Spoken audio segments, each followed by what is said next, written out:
Oh, I can start? Galaxy Watch 3. I have hair in my mouth. Hey guys, today we've got the Samsung Galaxy Watch 3 with us and I've spent 24 hours with it. So here's what I think of this watch in this very short time span.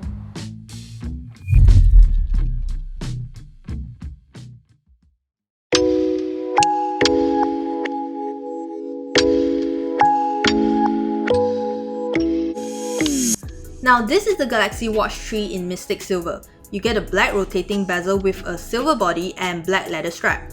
Sure, it feels light and comfortable to be worn at all times and it looks premium, but I get a silicone strap for when I'm exercising to avoid getting sweat on the leather.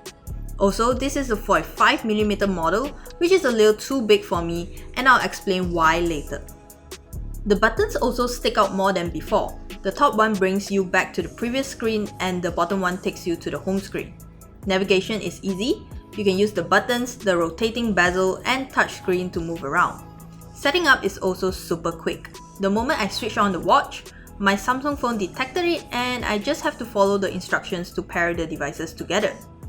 The Galaxy Watch 3 has a really vibrant and sharp display, and I believe it's all thanks to its 1.4-inch Super AMOLED panel. With its own Exynos 9110 chipset and Tizen OS, the UI is user-friendly and responsive. There's no slight delay when you browse around. You'll also get 1GB of RAM and 8GB of storage, which is more than enough unless you want to store all your music and pictures you've taken in the watch. Just like the previous watch, it also has a 5 ATM and IP68 rating, so don't worry about getting it wet. Now to the functions. The Watch 3 has an electrocardiogram, a blood pressure monitor, and an SpO2 monitor, but these functions are subject to region. Correct me if I'm wrong, but I don't think the ECG and blood pressure tracking works in Malaysia yet. Now before we talk about the SpO2 feature, here's why I said the watch is too big for me. Even though it feels like it kind of fits, I can never get the watch to measure my blood oxygen level, probably because it isn't tight enough on my wrist. On the other hand, when Victor wore it, the feature worked on the first try, so make sure you really get the right watch size for your wrist. I can't measure how accurate it is, but it's still nice to be able to keep your blood oxygen level in check.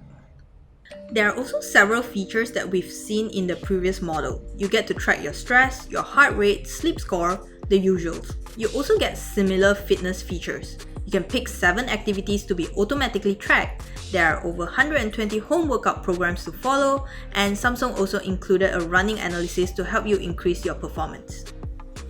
Samsung also followed Apple's footstep and included fall detection to notify your emergency contact when you fall, but it didn't really work when I tried to fake it.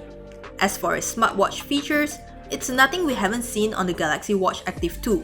I get notifications, the smart reply function, and I can hold a conversation via the watch instead of my phone. I can also play music on the watch, so I won't have to bring my phone along, and if I want to, I can transfer pictures and music into the watch's storage. The Galaxy Watch 3 has been a pleasant experience so far, but there is one downside, which is its 340mAh battery. It's not to say that it's bad, but the battery life is much shorter as compared to the Fitbit Versa 2 that I've been wearing. The watch only offers around 2 days of battery life, but you can turn on the power saving mode when needed. It'll also take about 2.5 hours to charge, but that's almost similar to the Versa 2, so I'm alright with that. Alright, price for 1,799 ringgit, should you get the Samsung Galaxy Watch 3? My answer is probably nah. The previous Galaxy Watch Active 2 is 400 ringgit cheaper, but you're getting all the similar features. To pay a premium price but not be able to enjoy the full collection of features just seems a bit irrational right now. Perhaps when these new features like ECG and blood pressure monitoring is available in the Malaysian market, then I'd reconsider. Otherwise, you might as well just get the Fitbit Versa 2 for less than 1,000 ringgit. It has the basic functions of a fitness tracker and a smartwatch. The only downside is it doesn't look and feel as premium as the Galaxy Watch 3. So that's my 24-hour impression with the Galaxy Watch 3. I love it, but the price is oof!